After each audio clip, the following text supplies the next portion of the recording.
Stock market में entry कैसे करें।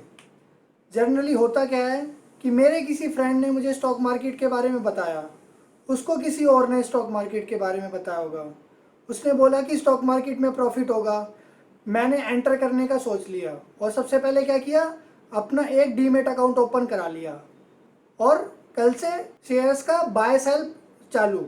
तो ये सही तरीका नहीं होता है स्टॉक मार्केट में एंट्री करने का। स्टॉक मार्केट में जब एंट्री करते हैं आपको बहुत सारी चीज़ें सीखनी पड़ती है। तो सबसे पहले हम बात करते हैं कि ये शेयर्स आते कहाँ से हैं। सबसे पहला मेथड होता है आईपीओ। आईपीओ में क्या होता है कि कोई भी कंपनी जिसका बिजनेस है वो अपना इनिशियल पब्लिक ऑफर लेके आती है, जिसका ये मतलब है कि आम इन्वेस्टर उसमें पैसा लगाए और कंपनी उस पैसे से अपना बिजनेस चलाएगी। तो हम लोग सब उसमें आईपीओ में अप्लाई कर देते हैं। अप्लाई करने के लिए हमें डीमेट अकाउंट चाहिए, तो डीमेट अकाउंट खुलवाना पड़ता है। और अब जब हम अप्लाई करते हैं तो जो अलॉटमेंट है वो लॉटरी वाइज होती है और ये शेयर्स एक डेट को जो है स्टॉक मार्केट में लिस्टेड हो जाता है। अब आपने देखा होगा कि स्टॉक मार्केट में कितने सारे शेयर हैं। एनएससी में 2,500 के करीब शेयर हैं या फिर उससे भी ज़्यादा। तो ये सारे शेयर्स क्या सिर्फ आईपीओ से ही आए हैं? आंसर है नो। 90% से ज़्यादा शेयर जो है वो आईपीओ के ज़रिए ही आते हैं, लेकिन कुछ शेयर्स जो आते हैं वो दूसरे तरीके से आते हैं। तो दूसरा तरीका क्या है, मान लीजिए कोई शेयर जो है एग्जिस्टिंग कंपनी का लिस्ट है मार्केट में, तो वो कंपनी क्या करती है, अपने एक बिजनेस को दो कंपनी में डिवाइड कर देती है, company number 1 and company number 2। तो जब एक बिजनेस दो कंपनियों में डिवाइड हो जाते हैं लेकिन शेयर जो है एक ही लिस्ट है मार्केट में, तो अब दूसरा शेयर क्या होगा, दूसरा शेयर कंपनी लिस्ट कराएगी मार्केट में। और वो आईपीओ के जरिए नहीं होगा, वो बिना आईपीओ के ही लिस्ट होगा। क्योंकि अगर मान लीजिए डीमर्जर जब होता है तो उसमें से शेयर्स दूसरी कंपनी के भी आपको मिलते हैं जिनके पास शेयर्स ऑलरेडी होते हैं डीमेट अकाउंट में। इसके बारे में एक सेपरेट वीडियो बनाएंगे जिसमें थॉरली इसका स्टडी करेंगे और आपको समझाएंगे। तो स्टॉक मार्केट में ऐसे तो दो तरीके से शेयर आते हैं।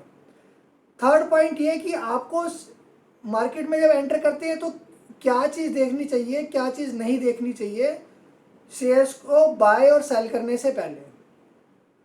शेयर्स का एनालाइज करने के दो तरीके होते हैं। First is fundamental, second is technical analysis. तो जब हम फंडामेंटल एनालिसिस करते हैं तो हम क्या करते हैं, कंपनी का बैलेंस शीट देखते हैं, कंपनी का प्रॉफिट देखते हैं, देखते हैं कंपनी कितना डिविडेंड देती है ईयर बाय ईयर, और देखते हैं कि कंपनी की क्या ग्रोथ है आने वाली टाइम में और सेक्टर की क्या ग्रोथ है उसके। ठीक है। दूसरी तरफ जब हम टेक्निकल एनालिसिस करते हैं तो हम उसका चार्ट से एनालाइज करते हैं और चार्ट में हम इंडिकेटर यूज़ करते हैं, कैंडल यूज़ करते हैं और डिफरेंट टाइप की एनालिसिस यूज़ करते हैं। और ये किस बेसिस पे होती है, सिर्फ और सिर्फ आपके शॉर्ट टर्म के लिए और स्विंग ट्रेडिंग के लिए। स्विंग ट्रेडिंग मतलब मैंने आज लिया शेयर, हफ्ता 10 दिन 1 महीना में बेच दिया। तो शेयर लेने से पहले दो एनालाइज करनी होती है, फंडामेंटल और टेक्निकल। फंडामेंटल होती है लॉन्ग टर्म के लिए और टेक्निकल एनालिसिस होती है शॉर्ट टर्म के लिए।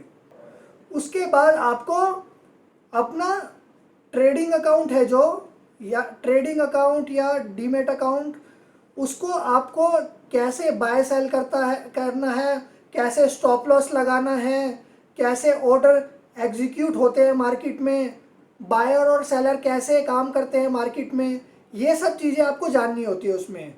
सिर्फ डीमेट अकाउंट ओपन करने का ये मतलब नहीं है कि कोई भी शेयर का कोई भी भाव चल रहा है आपने ले लिया उस पर, नहीं। आपको ये पता होना चाहिए कि स्टॉप लॉस कैसे लगाते हैं, सबसे इम्पोर्टेंट।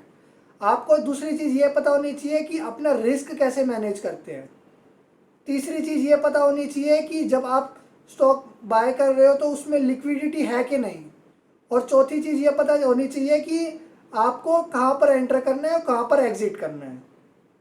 तो ये सब बातें जब तक आपको समझ में नहीं आएंगी, जब तक आप नहीं सीखोगे, आप स्टॉक मार्केट में एंट्री करने का आपका कोई फ़ायदा नहीं है। आपको लॉस होगा और आप अपने फिर किसी और फ्रेंड को रिकमेंड करोगे तो क्या कहोगे, स्टॉक मार्केट में तो लॉस ही होता है। जबकि आपके फ्रेंड ने आपको क्या रिकमेंड किया था कि स्टॉक मार्केट में प्रॉफिट होता है, तू भी स्टार्ट कर।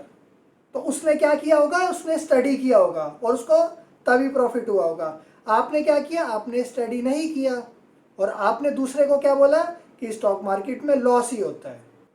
तो सबको मैं यही बोलूँगा कि हमेशा स्टॉक मार्केट में कोई भी स्टेप उठाने से पहले, कोई भी शेयर बाय करने से पहले या कुछ भी करने से पहले हर चीज़ की एनालाइज करो।